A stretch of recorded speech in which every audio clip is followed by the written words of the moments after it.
الحمد للہ وکفا والصلاة والسلام علی عباده الذین اصطفى خصوصا علی افضلهم وخاتم النبیین محمد الامین وعلی آلہ وصحبہ اجمعین. اما بعد فقد قال اللہ تبارک وتعالی کما ورد فی سورة الحدید اعوذ باللہ من الشیطان الرجیم بسم اللہ الرحمن الرحیم. اعلموا انما الحیاۃ الدنیا لعب ولہو وزینۃ وتفاخر بینکم وتکاثر فی الاموال والاولاد کمثل غیث اعجب الکفار نباتہ ثم یہیج فتراہ مصفرا ثم یکون حطاما وفی الآخرۃ عذاب شدید ومغفرۃ من اللہ ورضوان وَمَا الْحَيَاةُ الدُّنْيَا إِلَّا مَتَاعُ الْغُرُورِ.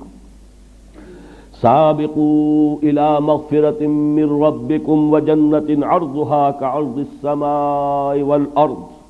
أُعِدَّتْ لِلَّذِينَ آمَنُوا بِاللَّهِ وَرُسُلِهِ ذَلِكَ فَضْلُ اللَّهِ يُؤْتِيهِ مَن يَشَاءُ وَاللَّهُ ذُو الْفَضْلِ الْعَظِيمِ. ما أصاب من مصيبة في الأرض ولا في أنفسكم إلا في كتاب من قبل أن نبرأها إن ذلك على الله يسير لكي لا تأسوا على ما فاتكم ولا تفرحوا بما آتاكم والله لا يحب كل مختال فخور الذين يبخلون ويأمرون الناس بالبخل ومن يتول فإن الله هو الغني الحميد. صدق الله العظيم. رب اشرح لي صدري ويسر لي أمري واحلل عقدة من لساني يفقهوا قولي. اللهم ربنا نور قلوبنا بالإيمان واشرح صدورنا للإسلام ووفقنا لما تحب وترضى. اللهم وفقنا أن ننفق أموالنا ونبذل أنفسنا لإقامة دينك وإعلاء كلمتك آمین یا رب العالمین. سورہ حدید کا 5واں حصہ یہ بھی 5 آیات پر مشتمل ہے، اور ان میں سے جو سب سے پہلی آیت ہے وہ بھی میرے نزدیک اس سورہ مبارکہ کی عظیم ترین آیات میں سے. اس کی بھی اصل حقیقت تک میں نے یہ دیکھا ہے، جہاں تک میں دیکھ بھال کر سکا ہوں بہت کم لوگوں کی رسائی ہو سکی، اور اس کی وجہ ہے کہ یہاں بھی 5 الفاظ آئے ہیں، اور وہ 5 الفاظ جس ترتیب کے ساتھ آئے ہیں اس میں جو حکمت مضمر ہے اس کی طرف توجہ نہیں کی گئی. یہ مضمون کہ دنیا کی زندگی جو ہے کھیل ہے، تماشا ہے، اور یہ دھوکے کی ٹٹی ہے، اس اعتبار سے کہ اگر دنیا مطلوب و مقصود بن جائے اور آخرت سے غافل کر دے فَمَا الْحَيَاةُ الدُّنْيَا إِلَّا مَتَاعُ الْغُرُورِ، دنیا کی زندگی پھر دھوکے کا سامان ہے، دھوکے کے سامان کے سوا کچھ نہیں. آپ کو اپنی اصل منزل، اپنا اصل گھر، اپنا اصل وطن بھول گیا. کوئی شخص آ کر کسی غریب الوطنی کی کیفیت میں کسی جگہ گیا ہے حالت مساورت میں اور اپنا گھر بھول جائے تو معلوم ہوا کہ وہ بہت ہی بد نصیب ہے. تو دنیا اگر اس طریقے سے اپنے اندر کسی انسان کو جذب کر لے، متوجہ کر لے کہ اصل جو اس کی زندگی ہے، جیسا کہ سورہ عنکبوت میں ہم پڑھ چکے ہیں کہ دنیا کی زندگی تو وَمَا هَذِهِ الْحَيَاةُ الدُّنْيَا إِلَّا لَهْوٌ وَلَعِبٌ وَإِنَّ الدَّارَ الْآخِرَةَ لَهِيَ الْحَيَوَانُ لَوْ كَانُوا يَعْلَمُونَ. یہ دنیا کی زندگی تو کھیل کود اور تماشے کے سوا کچھ بھی نہیں ہے. اصل زندگی جو ہے وہ تو آخرت کے گھر کی زندگی ہے، کاش کہ انہیں معلوم ہوتا. تو اگر تو حیات دنیاوی اس معنی میں انسان کو آخرت سے غافل کر دے تو اس سے بڑا دھوکے کا سامان کوئی نہیں. اس معنی میں بہت سی جگہوں پر قرآن مجید میں یہ مضمون آیا ہے، بلکہ لہو و لعب یا لعب اور لہو دونوں ترکیبوں کے ساتھ، پہلے لہو اور پھر لعب یا پہلے لعب اور پھر لہو، دونوں ترکیبوں کے ساتھ یہ کئی مرتبہ قرآن مجید میں یہ مضمون آیا ہے. لیکن جس شان سے یہاں آیا ہے اور پھر اس پر جو اضافہ ہے اس پر میں پھر عرض کر رہا ہوں کہ میں سمجھتا ہوں کہ یہ قلت تدبری ہے کہ لوگوں نے غور نہیں کیا کہ یہ الفاظ آ رہے ہیں کس ربط کے ساتھ آ رہے ہیں. جان لو اعلمو، یہ دوسری آیت ہے سورہ مبارکہ کی جو اس فعل امر سے شروع ہو رہی ہے. اعلمو ان اللہ یحیی الارض بعد موتہا، وہ آیت ہم پڑھ چکے ہیں، آیت نمبر 16. اور ہم نے جو حصے کیے ہیں، جو تجزیہ کیا ہے، اس میں جو چوتھا حصہ تھا وہ جو اسی آیت سے پہلی آیت سے شروع ہو رہا ہے. یہاں یہ 5واں حصہ اس آیت سے شروع ہو رہا ہے اعلموا انما الحیات الدنیا لعب ولہو وزینۃ وتفاخر بینکم وتکاثر فی الاموال والاولاد، جان لو کہ یہ دنیا کی زندگی تو بس یہی کچھ ہے کہ کھیل ہے، کچھ لذت حاصل کرنا ہے، کچھ زینت اور بناؤ سنگھار ہے، کچھ آپس میں ایک دوسرے پر فخر کرنا ہے، اور کچھ مال اور اولاد کو زیادہ سے زیادہ حاصل کرنے کی کوشش ہے۔ یہ گویا کہ 5 جو ہے الفاظ آئے ہیں، ان 5 کو ایک طرح سے رکھ کر بھی مضمون جو ہے بیان کیا جا سکتا ہے، لیکن اس کی جو اصل عظمت ہے وہ اس میں سمجھیے کہ یہ اصل میں حیات انسانی کے 5 ادوار ہیں جو اسی ترتیب کے ساتھ آتے ہیں، ورنہ محاورے میں عام طور پر لہو و لعب کا لفظ آتا ہے، پہلے لہو اور پھر لعب، اگرچہ دوسری ترتیب بھی قرآن میں ہے، لیکن ہم جب عام اردو زبان میں بھی گفتگو کرتے ہیں یا عربی میں بھی اگر محاورے کے طور پر آئے گا تو لہو و لعب، لیکن یہاں پر ترتیب آپ دیکھیے لعب و لہو و زینت و تفاخر بینکم و تکاثر فی الاموال والاولاد۔ انسانی زندگی کے یہ 5 ادوار ہیں۔ پہلا دور وہ ہے جب کہ زندگی صرف کھیل سے عبارت ہے، کوئی فکر نہیں، کوئی تشویش نہیں، کوئی اندیشہ نہیں، اپنے کھانے پینے کی فکر نہیں، وہ والدین کے ذمے ہے، بھوک لگے گی ماں کھلائے گی پلائے گی۔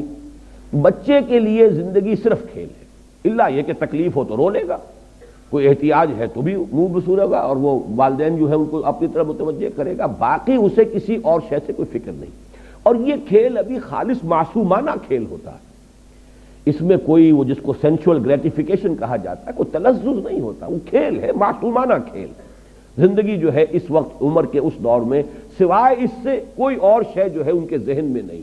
ان کی سوچ کا، ان کے سارے فکر کا جو مرکز ہے وہ کھیل۔ اعلموا انما الحیات الدنیا لعب۔ اس کے بعد ایک سٹیج آتی ہے جسے آج کل آپ کہتے ہیں ٹین ایجر سٹیج، یہ نہایت خطرناک دور ہوتا ہے انسانی زندگی کا۔ اب یہاں کھیل صرف کھیل نہیں رہ جاتا، اس میں کچھ نہ کچھ تلذذ شامل ہوتا ہے، کوئی سینشول گریٹیفیکیشن آتی ہے۔ اسی عمر میں پھر جو ہے آدمی بہت سی غلط قسم کی آوارگیوں کے اندر بھی مبتلا ہو جاتا ہے۔ یہ دوسرا مرحلہ لہو، یہ لعب کے بعد لہو ہے۔ اب یہ صرف معصوم کھیل نہیں ہے بلکہ اس میں کچھ اور ایلیمنٹ بھی شامل ہو جاتا ہے۔ تیسری سٹیج آتی ہے زینہ، بناؤ سنگھار۔ یہ جب بھی کوئی 18 19 20 برس کا کوئی سجیلا جوان ہوگا یا اسی طریقے سے خاص طور پر لڑکیاں ہوں گی، ان کے لیے جو ہے سب سے زیادہ جو چیز ان کے ذہن پر سوار ہوتی ہے یہ کہ بالکل جو بھی فیشن کے مطابق لباس ہونا چاہیے، فیشن کے مطابق جو ہے وضع قطع ہونی چاہیے۔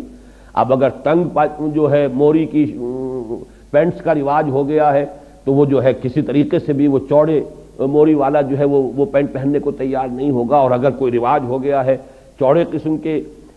پائچوں والی پتلون کا تو وہ دوسری نہیں پہنے گا۔ اس میں بناؤ سنگھار زینت، یہی گویا کہ ان کی سوچ، ان کے فکر، ان کی ساری جو احساسات ہیں، ان کی ساری نفسیات کے اندر سب سے نمایاں شے یہ ہو جاتی ہے۔ چوتھا دور آتا ہے وتفاخر بینکم۔ اب یہ دور ہے اصل میں کہ جس کو آپ کہیں گے کہ 25 تقریباً عمر سے لے کر اور 35 40 کی عمر تک، اس میں اصل شے ہوتی تفاخر۔ اب یہ ہے کہ انسان جو ہے فخر میں ایک دوسرے میں آگے نکل جائے۔ فخر مختلف چیزوں پر ہوگا، وہ فخر علم پر بھی ہو سکتا ہے، وہ فخر اپنے زہد اور عبادت گزاری پر بھی ہو سکتا ہے، وہ فخر دولت پر ہو سکتا ہے، مال پر ہو سکتا ہے۔ جیسے کہ آپ کو معلوم ہے پٹھانوں کے ہاں یہ بات مشہور ہے کہ اب اگر جو بھی ان کا مد مقابل ہے اس کے گھر پہ اگر کار آ گئی ہے نئے ماڈل کی تو اب پٹھان چاہے اپنی زمین گروی رکھے چاہے کچھ کرے، بہرحال اسی ماڈل کی یا اس سے بھی بہتر کار، اس سے بڑے سائز کی کار جب تک اس کے دروازے پر نہیں آئے گی اسے چین نہیں آئے گی۔ یہ ایک دور ہوتا ہے تفاخر بین، اپنی نسل پر ہے، عصبیت پر ہے، اپنی قبائلی جو برتری ہے اس کا احساس ہو رہا ہے۔ یہ ہے تفاخر بینکم۔ 40 برس کے بعد جب عمر ڈھلنی شروع ہوتی ہے تکاثر فی الاموال والاولاد، اب انسان کو کثرت کی فکر ہو جاتی ہے، زیادہ سے زیادہ مال جمع ہو جائے۔ بلکہ میں یہ الفاظ استعمال کرتا رہا ہوں کہ تفاخر کے دور میں آدمی مونچھ اونچی رکھتا ہے، کچھ بھی ہو جائے مونچھ نیچی نہ ہو، لیکن تکاثر کے دور میں آ کر مونچھ چاہے موڑ دی جائے، پیسہ ملے، پیسہ ہے اصل شے، دولت آنی چاہیے، باقی یہ کہ ذرا مونچھ نیچی کر لی یا کچھ اور ہو گیا کوئی فکر نہیں ہے اس میں۔ پھر یہ آپ کہہ سکتے ہیں بڑا ریئلسٹ ہو جاتا ہے آدمی کہ اب یہ کیا ہم ان چیزوں کے اوپر خام خواہ جو ہے اپنی دولت ضائع کریں۔ پیسہ سنبھالو، دولت سامنے رکھو، اور تکاثر فی الاموال والاولاد، ویسے تو یہ کہ آج بھی کثرت اولاد جو ہے، خاص طور پر جن کے جوان بیٹے ہو جائیں، اس پہ اس کو یقیناً جو ہے بہت ایک تقویت حاصل ہوتی ہے۔ قبائلی زندگی میں تو اصل میں انسان کی ذاتی عزت اور وجاہت تھی ہی اس بنیاد پر۔ آج بھی آپ کی دیہاتی زندگی میں، مجھے ایک لطیفہ یاد آتا ہے، میرے کلاس فیلو تھے ڈاکٹر سلیم صاحب تھے، جو ایک حادثے میں، بلکہ حادثے میں کیا قتل کر دیے گئے، ایک ڈاکے میں، انہوں نے میرے ساتھ ہی MBBS کیا تھا۔ وہ مثال دیا کرتے تھے کہ ایک شخص ان کے گاؤں میں تھا، یہیں فیصل آباد کے قریب کا گاؤں تھا، باجوہ فیملی سے متعلق تھے وہ، کہ اس کے 11 بیٹے تھے، 11 کے 11 اعلیٰ تعلیم یافتہ ہو گئے۔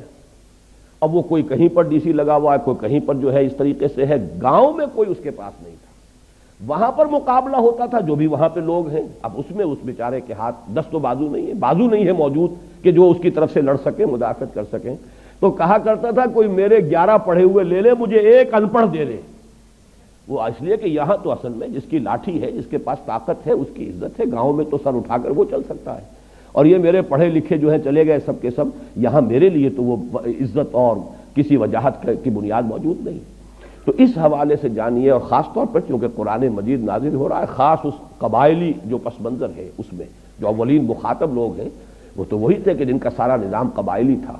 تو تکاثر فی الاموال والاولاد، یہ میں نے اتنی وضاحت اس لیے کی ہے کہ آج کی دنیا میں تو برتھ کنٹرول اور فیملی پلاننگ کا معاملہ ہے، لیکن یہ ہے کہ جو اصل جو فطرت سے قریب تر معاشرہ جو ہوتا تھا، اور اب بھی جو ہوگا، آپ دیہات کے اندر جا کر دیکھیں گے تو وہاں تو اصل میں تکاثر فی الاموال والاولاد، یہ دونوں کو دونوں ساتھ جانے والی چیزیں ہیں۔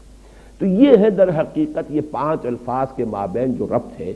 اور اصل بات جو بتائی جا رہی ہے وہ یہ ہے کہ یہ زندگی تو ان ادوار میں سے ہو کر لامحالہ گزرے گی۔ بچپن بھی آئے گا، پھر جوانی بھی آئے گی، نوجوانی کا دور آئے گا، پھر بڑی قوت والی زندگی کا دور آئے گا، پھر ادھیڑ عمر کا بھی مرحلے کو انسان آئے گا، اور پھر بڑھاپا بھی آئے گا۔ ان میں سے کسی کو بھی آپ روک نہیں سکتے، یہ تو گویا کہ وقت کی رفتار ہے کہ جس کا روکنا ممکن نہیں ہے۔ البتہ آخرت سے اب تقابل کیا گیا، وفی الآخرۃ عذاب شدید ومغفرۃ من اللہ ورضوان، یہ ہے آخرت کی زندگی جو ہے، اس میں ابدی طور پر 2 حصے ہو جائیں گے نوع انسانی کے، یا تو یہ کہ اللہ تعالیٰ کی طرف سے رضوان ہے اور مغفرت ہے، اور یا عذاب شدید ہے۔ در حقیقت یہاں پر وہی معاملہ جو ہے وَمَا الْحَيَاةُ الدُّنْيَا إِلَّا مَتَاعُ الْغُرُورِ، اس کو ایمفیسائز کرنے کے لیے کہ یہ دنیا کی زندگی اگر اس نے تمہیں اپنے اندر گم کر دیا، جیسے کہ اقبال نے کہا ہے کہ کافر کی یہ پہچان کے آفاق میں گم ہے، اور مومن کی یہ پہچان کے گم اس میں ہے آفاق، رہو یہاں، بازار سے گزرا ہوں خریدار نہیں ہوں، جان لو کن فی الدنیا کانک غریب و عابر سبیل، یہ بات سامنے رہے کہ تمہارا گھر نہیں ہے، یہ منزل نہیں ہے، یہاں ہمیشہ نہیں رہنا ہے، تم راہ چلتے مسافر ہو۔ مالی ولی دنیا، جیسا کہ حضور نے فرمایا مجھے تمہاری اس دنیا سے کیا سروکار، انما مثلی کا مسافر استظل تحت راکب استظل تحت شجرۃ ثم راح فترکھا، میری مثال اس دنیا کے ساتھ ایسی ہے جیسے کوئی سوار جو ہے، گھڑ سوار یا اونٹنی پر سوار، وہ تھوڑی دیر کے لیے کسی درخت کے سائے میں آرام کے لیے رکتا ہے، وہ درخت اس کا گھر نہیں ہے، اس کا وطن نہیں ہے، اس کی منزل نہیں ہے، پھر وہ جاتا ہے اپنا راستہ لیتا ہے، بس اتنی سی دیر کے لیے قیام گاہ سمجھو اس دنیا کو، اس سے زیادہ نہیں۔ مالی ولی دنیا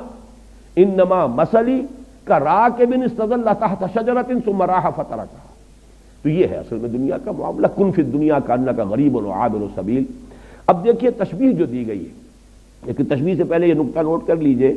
کہ یہ جو 5ویں چیز جو بیان کی گئی ہے یہاں، تکاثر فی الاموال والاولاد، اس کی تکمیل آپ کیجئے سورہ تکاثر سے، الہاکم التکاثر حتی زرتم المقابر۔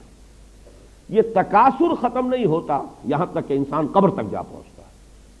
یہ وہ بڑی عظیم حقیقت ہے کہ انسان کے پاس چاہے دولت کے انبار ہو، اتنی بھی دولت ہو کہ کئی نسلوں کے بارے میں اطمینان ہو، آگے کئی پشتیں کھا سکتی ہیں آرام سے بیٹھ کر، لیکن بہتات جو دولت کی بہتات کی طلب ہے وہ ختم نہیں ہوتی۔ صاف نظر آ رہا ہے کہ ایک شخص جو ہے قبر میں پاؤں ڈالے ہوئے، قبر میں جو ہے پاؤں لٹکائے ہوئے بیٹھا ہے، لیکن دولت کی بہتات، وہ جو حرص ہے اس کی، الہاکم التکاثر حتی زرتم المقابر، وہی ہے یہ تکاثر در حقیقت۔ اعلموا انما الحیات الدنیا لعب، لعب اگرچہ کہا گیا کھیل، مراد کیا ہے؟ وہ بچپن کی زندگی کا دور، ولہو اس کے بعد وہ نوجوانی کا دور، وزینت جوانی کا دور، وَتَفَاخُرٌ بَيْنَكُمْ، وہ جوانی اپنی پوری شدت کو، شباب اپنی پوری طاقت کو آ رہا ہے۔ اس کے بعد ڈھلوان شروع ہوئی، وَتَكَاثُرٌ فِي الْأَمْوَالِ وَالْأَوْلَادِ۔ اب تمثیل پر غور کیجئے، كَمَثَلِ غَيْثٍ أَعْجَبَ الْكُفَّارَ نَبَاتُهُ ثُمَّ يَهِيجُ فَتَرَاهُ مُصْفَرًّا ثُمَّ يَكُونُ حُطَامًا۔ یہ وہی سائیکل، انسانی زندگی کا یہ سائیکل ہے۔ بچپن ہے، پھر اس کے بعد نوجوانی ہے، جوانی ہے، پوری طاقت کو پہنچنا ہے، شدت کو پہنچنا ہے، حتیٰ اذا بلغ اشدہ، اور پھر اس کے بعد بڑھاپا ہے، ادھیڑ عمر ہے، بڑھاپا ہے۔ اسی طریقے سے یہ ایک نباتاتی سائیکل چل رہا ہے۔ کمثل غیث، جیسے مثال ہے بارش کی۔ اعجب الکفار نباتہ، یہاں پہ کفار کے لفظ کو اس کفر کے ساتھ اب سمجھ لیجئے۔ کفر کے لغوی معنی میں نے آپ کو بتایا تھے، دبا دینا، چھپا دینا، اور یہاں تقریباً اجماع ہے مفسرین کا، یہاں کفار سے مراد وہ کافر نہیں ہے کہ جو اللہ کا انکار کریں یا رسول کا یا آخرت کا یا قیامت کا یا قرآن کا۔ کفار سے مراد یہاں ہے جو کاشتکار ہے، اس لیے کہ کاشتکار بھی زمین میں بیج ڈالتا ہے، بیج کو دباتا ہے، پھر وہاں سے کھیتی جو ہے لہلہائے گی اور ابھرے گی۔ تو کمثل غیث، جیسے زراع کا لفظ آیا ہے سورہ فتح کے آخر میں، زراع اعجب یعجب الزراع، جس کو کہ جب بارش ہوتی ہے اور کھیتی جو ہے اپنی سوئی نکالتی ہے اور وہ چھوٹی چھوٹی سی پتیاں سامنے نمودار ہوتی ہے تو کاشتکار کا دل باغ باغ ہو جاتا ہے۔ وہاں پر بھی یہ لفظ آیا تو فرمایا کمثل غیث اعجب الکفار نباتہ، بارش سے جو نباتات کا جو ظہور ہوا اس سے وہ کاشتکار کا دل باغ باغ ہو جاتا ہے۔ ثم یہیج، پھر وہ اپنی پوری قوت پر آتی ہے وہ کھیتی۔ حاجہ یہیج جو ہے یہ آتا ہے کسی چیز کے جوش مارنے کے لیے، چنانچہ کہا جاتا ہے حاجت دم، خون نے جوش مارا۔ حاج الفحل، نر اونٹ جو تھا وہ جوش میں آیا، بفر گیا۔ حیجت یا حیجت الشر والحرب والبعیر، کسی شے کو جوش دلانا، یہ حیج یحیج تحییجن آتا ہے۔ اسی کو نوٹ کیجئے کہ ایک لفظ اردو میں مستعمل ہے، اس کا مادہ ہیجان، ہیجان کی کیفیت، ہیجانی کیفیت۔ یہ حاجہ یہیجو سے لفظ ہیجان ہے، یہ جو ہماری ادبی جو لٹریری اردو ہے بہرحال اس کے اندر بہت معروف ہے۔ تو یہاں فرمایا کہ کھیتی ظاہر ہوئی، بارش ہوئی تھی، اب آپ نے دیکھا کہ اس کے بعد ہریاول جو ہے، سبزہ جو ہے معلوم ہوتا ہے کہ اس جو بالکل بے آب و گیاہ ریت پڑا ہوا تھا، بے آب و گیاہ مٹی تھی، اس کے اندر اب سبزہ نمودار ہو گیا۔ پھر اس کے بعد ثم یہیج، پھر وہ فصل جو ہے لہلہاتی ہے، اپنی پوری قوت کو آتی ہے، جوش مارتی ہے۔ فتراہ مصفرا، پھر تم دیکھتے ہو زرد پڑ گئی۔ کچھ دیر کے بعد اب وہ چاہے گھاس بھی تھی، وہ کچھ عرصے کے بعد وہ گھاس جو ہے وہ زرد پڑ جائے گی۔ کھیتی بھی جب پختگی کو آتی ہے، اب جیسے کہ گیہوں کی فصل ہے، شروع میں تو وہ بڑا ہریالی کا منظر نظر آئے گا، لیکن جب فصل پکنے پہ آئے گی ثم تراہ فتراہ مصفرا، تو تم اس کو دیکھتے ہو کہ اب وہ زرد پڑ گئی ہے۔ ثم یکون حطاما، پھر وہ فصل کٹ گئی تب بھی، اور اگر صرف چراگاہ تھی دنیا میں، آپ کو معلوم ہے کہ بہت بڑے بڑے رقبے ہیں چراگاہوں پر مشتمل ہے، کوئی فصل نہیں ہوتی وہاں۔ یہ سارا سینٹرل ایشیا کے جو پلینز ہیں ایشیا کے، میں بہت بڑے رقبے جو ہے اس طرح کے ہیں، اور جو سٹیپس کہلاتی ہیں، کہ جو یہ سطح مرتفع کے جو ڈھلوانے ہوتی ہیں جن پر سب سے زیادہ قوی لوگ پیدا ہوتے ہیں، یہ تمام لوگ جو پہاڑی سطح مرتفع کے علاقوں کے رہنے والے، یہ منگولز بھی وہیں کے تھے، پھر اسی طریقے سے یہ برہٹا جو ہے ہندوستان کے اندر، یہ بھی وہ سطح مرتفع دکن کی جو ہے اس کے لوگ ہیں، کہ ان کے ہاں بس کام یہی ہے کہ وہ ان کے جو بھی جانور ہیں، وہ بارش ہوئی اور وہ سبزہ ہوا اور اس کے اوپر وہ چرتے پھر رہے ہیں، اور باقی یہ کہ وہ اس گھوڑے کے اوپر سوار ہو کر، یہی قبائل تھے کہ جو پھر نکلتے تے تو دنیا میں کوئی ان کا مقابلہ نہیں کر سکتا تھا، وہ اٹیلا ہو، وہ چنگیز ہو، کہاں سے چل کر کہاں پہنچا ہے۔ یہ تمام کے تمام یہ حقائق جو ہیں ہسٹوریکل ایچ جی ویلز نے بڑی خوبصورتی سے بیان کی ہے۔ بہرحال یہاں پر یہ دیکھیے کہ اس کے بعد کیا ہوتا ہے، وہ سبزہ بھی ہے تو پھر کچھ عرصے کے بعد وہ دھوپ کی وجہ سے وہ جل جائے گا، زرد ہو جائے گا، اور وہ بھربھرا سا ہو کر پھر وہ پاؤں تلے رونا جائے گا، اور کچھ عرصے کے بعد مٹی ہو کر مٹی میں مل جائے گا، پھر اس کا کوئی وجود ہی نہیں ہوگا۔ وہ سبزہ، وہ ہریالی، وہ تر و تازگی وہ ختم ہوئی، پھر معلوم ہوا کہ پھر وہی خاک اڑ رہی ہے، پھر وہی ویرانی ہے، پھر وہی ریگزار کا ایک منظر ہے۔ اور چونکہ عرب کا پس منظر ہے خاص، جس میں کہ یہ قرآن مجید نازل ہو رہا ہے، تو یہ پورا کا پورا اس کا پس منظر واضح ہو گیا۔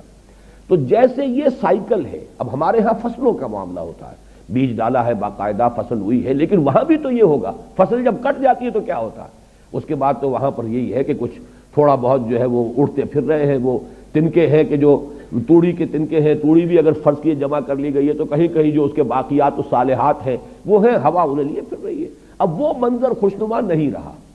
یہ سائیکل ہے نباتاتی جو اس دنیا میں چند مہینوں کی سائیکل ہوتی ہے، لیکن یہ کہ انسان کی زندگی کا یہی سائیکل ہے، جس گھر میں بھی نئی ولادت ہوئی ہے، بچہ پیدا ہوا ہے، خوشی کے شادیانے بجائے جا رہے ہیں، خوشیاں منائی جا رہی ہیں، پھر وہ بچہ بڑھا ہوتا ہے، پھر اس میں طاقت آتی ہے، وہ جوانی کو پہنچتا ہے، اس کی امنگیں ہیں، اس کے ولولے ہیں، اس میں تفاخر پیدا ہوتا ہے، زینت و تفاخر، پھر یہ کہ اس کی جو ہے ایک ڈھلوان آتی ہے۔ اب چہرے پر بھی زردی آتی ہے، فتراہ مصفرن، چہرے پر جھریاں پڑ رہی ہیں، بال جو ہے سیاہ نہیں رہے، سفید ہو گئے ہیں، ہو کہ آخر کار بڑھاپا آئے گا، موت آئے گی اور وہ قبر میں اتار دیے جائیں گے اور کچھ عرصے کے بعد مٹی ہو کر مٹی میں مل جائیں گے۔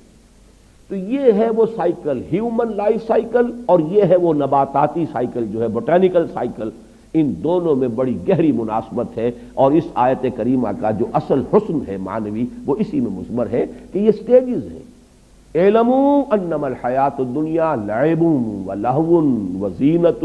وتفاخر بینکم وتکاثر فی الاموال والاولاد کمثل غیث اعجب الکفار نباتہ ثم یہیج فتراہ مصفرا ثم یکون حطاما۔ یہ ہونا ہے ہر ایک کے ساتھ، بادشاہ کے ساتھ بھی ہونا ہے، فقیر کے ساتھ بھی ہونا ہے، گدھا کے ساتھ بھی ہونا ہے، محلوں میں رہنے والوں کے ساتھ بھی ہونا ہے، جھوپڑیوں والوں کے ساتھ بھی ہونا ہے۔ ان کی بھی زندگی بالآخر ختم ہوگی، وہ بھی مٹی ہو کر مٹی میں ملیں گے، ان کی بھی زندگی ختم ہوگی اور یہ بھی مٹی میں ہو کر مٹی مل جائیں گے۔ لیکن وفی الآخرۃ عذاب شدید ومغفرۃ من اللہ ورضوان، وہاں ہے دوام مستقل۔ وہ جو انجام آئے گا آخرت میں یا تو پھر عذاب ہے بہت سخت، وفی الآخرۃ عذاب شدید ومغفرۃ من اللہ ورضوان، اور پھر دوسری شکل ہے اور مغفرت اللہ کی طرف سے اور اللہ کی رضا۔ وَمَا الْحَيَاةُ الدُّنْيَا إِلَّا مَتَاعُ الْغُرُورِ، اور دنیا کی زندگی سوائے دھوکے کے سامان کے کچھ نہیں۔ یہاں البتہ میں یہ چاہتا ہوں کہ یہ حقیقت آپ کے سامنے رہے۔ حدیث نبوی جو ہے حضور نے فرمایا الدنیا مزرعۃ الآخرہ، دنیا اس اعتبار سے تو دھوکے کا سامان ہے اگر یہ آپ کو غافل کر دے آخرت سے۔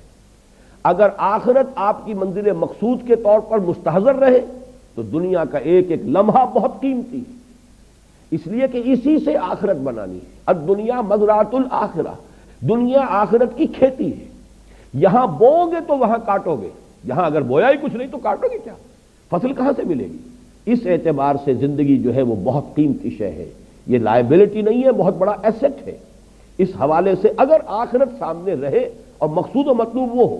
لیکن اگر اس دنیا نے اس طرح آپ کو غافل کر دیا، اپنے اندر گم کر دیا، پھر وہ اقبال کا شعر سنا رہا ہوں، کافر کی یہ پہچان کہ آفاق میں گم ہے، مومن کی یہ پہچان کہ گم اس میں ہے آفاق، رہتا ہے دنیا میں لیکن دنیا کا باسی ہے نہیں، دنیا کا طالب ہے نہیں، دنیا اس کی جس کو کہا مبلغ علمہم، ان کے علم کا مبلغ جو ہے وہ یہ دنیا نہیں ہے۔ وہ جانتے ہیں کہ ہماری منزل جو ہے وہ تو آخرت ہے، ہم وہاں جا رہے ہیں، یہ تو ایک عارضی سفر ہے، عارضی قیام گاہ ہے۔ اگر یہ کیفیت ہے تو پھر ایک ایک لمحہ بہت قیمتی ہے، اسے امر بنایا جا سکتا ہے، اس سے اگر صحیح استفادہ کیا جائے تو وہ حدیث ذہن میں رکھیں الدنیا مزرعۃ الآخرہ۔ اب اگر یہ حقیقت واضح ہو گئی تو اب فرمایا سابقوا الی مغفرۃ من ربکم وجنۃ عرضھا کعرض السماء والارض۔ سابقوا باب مفاعلہ سے ہے مسابقت، سبقہ آگے بڑھ جانا، استبقہ آگے نکلنے کی کوشش کرنا، یہ باب استفعال ہو جائے گا، استباق۔ لیکن باب مفاعلہ مسابقت، دوڑ لگانا، ایک دوسرے سے آگے نکلنے کی کوشش کرنا، یہ لفظ بہت اہم ہے کہ تم دنیا کے طالب بن جاتے ہو تو دنیا میں ایک دوسرے سے آگے نکلنے کی کوشش کرتے ہو، دولت میں آگے بڑھ جاؤ، تفاخر بینکم وتکاثر فی الاموال والاولاد۔ اب اگر آخرت منزل مقصود بن گئی تو اس کے لیے بھی دوڑ لگاؤ، اس کے لیے بھی ایک دوسرے سے آگے نکلو۔ یہ نہ ہو کہ دنیا کے لیے تو تمہاری جو ہے تمہارا جوش بھی ہے اور تمہارا خروش بھی ہے اور تمہارے اندر جو ہے حرکت بھی ہے، لیکن آخرت کہنے کو تو مطلوب و مقصود ہے لیکن اس کے لیے بڑی قناعت ہے آخرت کی طرف سے، اس کے لیے کوئی بھاگ دوڑ اور کوئی ایک دوسرے سے آگے نکلنے کی کوشش نہیں ہے۔ تو مسابقت جو ہے یہ فطرت انسانی کے اندر موجود ہے، جس کو آپ کہتے ہیں، ایڈلر نے کہا ہے دی ارج ٹو ڈومینیٹ، ایک دوسرے کے اوپر غالب آنے کی کوشش، ارج ٹو ڈومینیٹ یہ انسان کے اندر ہے، مسابقت کا جذبہ ہے۔ اب صرف یہ کہ آپ اس کے فیلڈ کو بدل دیجئے، مسابقت مال میں نہ کیجئے، مسابقت خیرات میں کیجئے، یہ سورہ بقرہ میں بھی آیا ہے وَلِكُلٍّ وِجْهَةٌ هُوَ مُوَلِّيهَا فَاسْتَبِقُوا الْخَيْرَاتِ۔ دیکھو ہر ایک نے کوئی نہ کوئی اپنا ہدف مقرر کیا ہوا ہے جس کی طرف وہ پیش قدمی کر رہا ہے، محنت کر رہا ہے۔ تو اے مسلمانوں، تمہارا مسابقت کا معاملہ اور استباق جو ہے تمہارا وہ ہونا چاہیے خیرات، حسنات، نیکیوں کے لیے، بھلائیوں کے لیے، انفاق میں، جہاد فی سبیل اللہ میں آگے سے آگے بڑھ کر سرفروشی کرو، آگے سے آگے بڑھ کر انفاق کرو، ایک دوسرے سے نکلنے کی کوشش کرو۔ تو دین کے معاملے میں یہ مسابقت محمود ہے،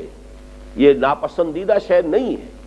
جس کی کہ مثالیں ہمیں صحابہ کرام میں ملتی ہیں کہ حضرت عمر فرماتے ہیں کہ غزوہ تبوک کے موقع پر جب حضور نے کہا ہے کہ بڑا کڑا وقت آ گیا ہے دین کے لیے، اب جو بھی کوئی لا سکتا ہو لے کر آئے، اور ضرورت ہے پیسے کی، مال کی، اس لیے کہ بہرحال اسلحہ فراہم کرنا ہے، سواریوں کا بندوبست کرنا ہے، رسد کا بندوبست کرنا ہے۔ تو حضرت عمر فرماتے ہیں کہ اتفاقاً اس وقت میرے پاس دولت بہت تھی۔ یہ اتفاقاً کا لفظ سمجھ لیجئے کیوں تھی؟ اس لیے کہ کاروباری آدمی جو تھے یہ سب تاجر تھے، عرب کے سب لوگ مہاجرین سب کے سب تاجر تھے۔ تاجر کو ہاں یہ ہوتا ہے کہ کبھی تو جس کو آپ کہتے ہیں لیکویڈیٹی، کبھی تو وہ اتنی ہوتی ہے، کوئی اتنی رقم موجود ہے، اویلیبل ہے، ورنہ یہ کہ آپ کی رقم انویسٹڈ ہے، آپ چاہتے بھی نکالنا نہیں نکال سکتے،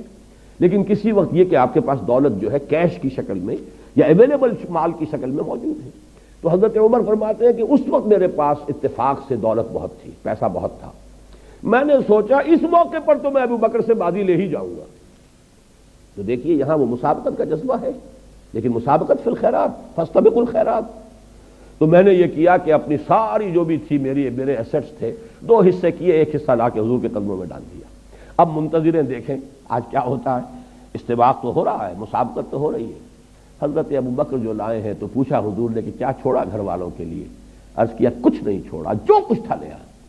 تو حضرت عمر فرماتے، اب دیکھیے یہاں پر کوانٹٹی کا ایلیمنٹ نہیں آئے گا، جو کچھ تھا لے آئے، چاہے وہ کم ہو، اس کی کوئی ہمیں اس کی تفصیل نہیں معلوم کہ کتنا کچھ لائے تھے اور حضرت عمر کتنا لائے تھے، لیکن وہ جتنا بھی لائے تھے وہ کل کا کل تھا، اور حضرت عمر جتنا بھی لائے تھے وہ نصف تھا۔ نصف تو نصف رہے گا، کل کے برابر نہیں ہو سکتا۔ تو حضرت عمر فرماتے اس روز میں نے جان لیا کہ ابو بکر سے آگے بڑھنا ممکن نہیں ہے، رضی اللہ تعالی عنہما۔ تو یہ ہے اصل میں فاستبقوا الخیرات، سابقوا، دوڑو، آگے نکلو۔ اور اس کی بڑی پیاری حدیث بھی موجود ہے، حضور نے فرمایا دیکھو دنیا میں اس کو دیکھا کرو جو تم سے پیچھے ہو، اور دین میں اس پر نگاہ رکھو جو تم سے آگے ہو۔ اس لیے کہ جو آگے ہے دین میں اس کو دیکھو گے تمہارے اندر بھی جذبہ ابھرے گا، یہ اگر اتنی کچھ کر رہا ہے میں بھی کر سکتا ہوں، میری ہی طرح کا انسان ہے۔ اور اگر جو پیچھے ہے دین میں اس کو دیکھو گے تو سمجھو گے میں جو کر رہا ہوں بہت کر رہا ہوں، اس لیے کہ اس نے تو یہ بھی نہیں کیا، میں نے تو یہ کچھ تو کر لیا، تو اس سے آپ کی ترقی رک جائے گی۔ دنیا میں اگر آگے والے کو دیکھیں گے تو آپ میں جذبہ ابھرے گا کہ آپ دنیا کمانے کے لیے اور مزید محنت کریں، پیچھے والے کو دیکھیں گے تو قناعت پیدا ہوگی۔ تو دنیا کے لیے قناعت چاہیے، اب اس کا بھی تو گزارا ہو رہا ہے، اس کے بغیر بھی تو کام چل رہا ہے، آخر وہ بھی اسی دنیا میں رہ رہا ہے، تو کیا ضروری ہے؟ جیسے کہ مرزا عبد القادر بے دل کا شعر ہے، بڑا پیارا شعر ہے کہ ہرس قانے نیست بے دل ورنہ درکار حیات آنچے ماں درکار داریم اکثرس درکار نیست۔ یہ تو ہماری ہرس ہے کہ یہ بھی ہو وہ بھی ہو، یہ بھی ضرورت ہے اس کی بھی ضرورت ہے، ورنہ واقعہ یہ ہے کہ ہم جن چیزوں کو سمجھتے ہیں کہ یہ لازمی ہے زندگی گزارنے کے لیے، ان کی اکثریت ایسی چیزیں ہیں کہ جو اکثرش درکار نیست، وہ حقیقت میں درکار نہیں ہوتی۔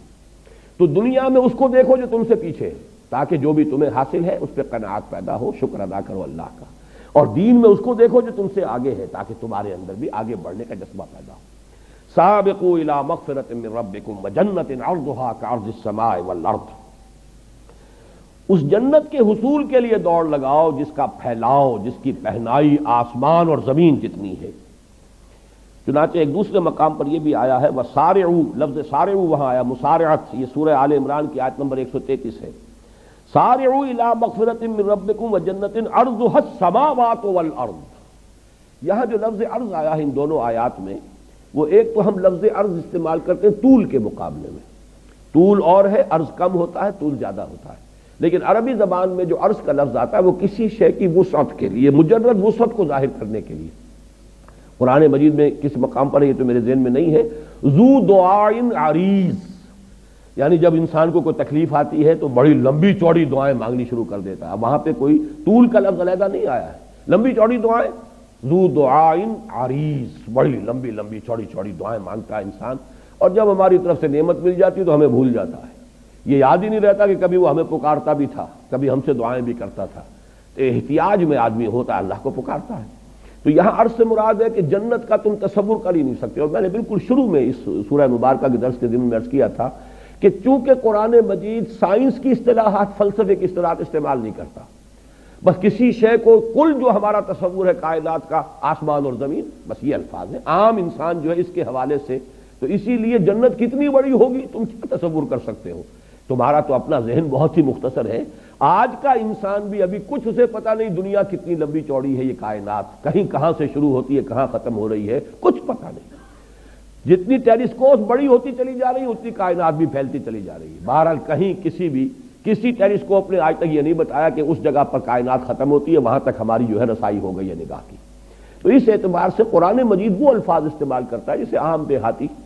جسے عام بدو جو تھا عرب کا وہ بھی سمجھ لے۔ ارضھا کارض السماء والارض، اس جنت کی وسعت اور اس کی پہنائی تم کیا سمجھو گے؟ بس یوں سمجھو آسمانوں اور زمین جتنی، یا آسمان اور زمین جتنی۔ لیکن فرمایا اعدت للذین آمنوا باللہ ورسلہ۔ اعداد کہتے ہیں کسی چیز کو اہتمام کے ساتھ تیار کرنا۔ یہ جنت فراہم کی گئی ہے، تیار کی گئی ہے، سنواری گئی ہے پوری طریقے سے، اس کو بنایا گیا ہے کس کے لیے؟ للذین آمنوا باللہ ورسلہ، جو ایمان لائے اللہ پر، اس کے رسولوں پر۔ اب یہ نوٹ کر لیجئے کہ اس آیت میں بھی اور 19ویں آیت میں بھی آگے کسی شے کا اضافہ نہیں کیا۔ جیسے کہ وہاں ہم نے دیکھا تھا 19ویں آیت میں کہ جس میں کہ وہ سلوک قرآنی جو ہے وہ اپنے آخری کلائمیکس کو پہنچا ہے، والذین آمنوا باللہ ورسلہ اولئک هم الصدیقون۔ اب نہ وہاں انفاق کا تذکرہ ہے، نہ وہاں پر قتال کا تذکرہ ہے، نہ اعمال صالحہ کا تذکرہ ہے، لیکن مراد کیا ہے؟ جب ایمان حقیقی معنی میں ہوگا، واقعتاً ایمان ہوگا، حقیقی ایمان ہوگا، تو یہ گویا کہ از خود مندرج ہے، وہاں پر یہ انڈرسٹوڈ ہے۔ اس ایمان کے ساتھ انفاق بھی ہوگا، اس ایمان کے ساتھ قتال بھی ہوگا، اس ایمان کے ساتھ جہاد بھی ہوگا، اس ایمان کے ساتھ اعمال صالحہ بھی ہوں گے، اس ایمان کے ساتھ نماز، روزہ، حج اور زکوٰۃ بھی ہوں گے، یہ سب کچھ ہوں گے۔ لہذا جہاں پر بھی ایمان اب آ رہا ہے، یہ نہ سمجھیے کہ مجرد ایمان کی بات ہو رہی ہے۔ اعدت للذین آمنوا باللہ ورسلہ، یہ تیار کی گئی ہے جنت، اس کو آراستہ پیراستہ کیا گیا ہے ان لوگوں کے لیے جو اللہ پر اور اس کے رسولوں پر حقیقتاً ایمان رکھنے والے ہیں۔ ذالک فضل اللہ یؤتیہ من یشاء، اور یہ اللہ تعالیٰ کا فضل ہے، جس کو چاہے گا دے گا۔ یہاں بھی میں چاہتا ہوں نوٹ کر لیں، فضل کہتے ہیں اللہ کی طرف سے بغیر استحقاق کی دی جانے والی شے۔ اجرت اور اجر یہ ایک ہی لفظ ہے، اجر بدلہ، ثواب، اجرت جو کسی محنت اور مزدوری کا نتیجہ ہے۔ قرآن مجید میں اس کے برعکس لفظ آتا ہے فضل۔ فضل وہ ہے جو بغیر استحقاق دی جا رہی ہے۔ تو یہ جان لیجئے کہ قرآن کا بھی تصور یہ ہے کہ جہاں بھی جنت کا تذکرہ آتا ہے فضل ہے اللہ کا، یعنی یہ کہ کوئی انسان مجرد اپنے عمل کے ذریعے سے جنت کا مستحق نہیں بن سکتا جب تک کہ فضل خداوندی اس کی دستگیری نہ کرے۔ چنانچہ یہ حدیث بھی ہے اور متفق علیہ حدیث ہے، صحیح بخاری صحیح مسلم دونوں میں حضرت ابو ہریرہ رضی اللہ تعالی عنہ سے یہ روایت ہے، ان ابی ہریرہ رضی اللہ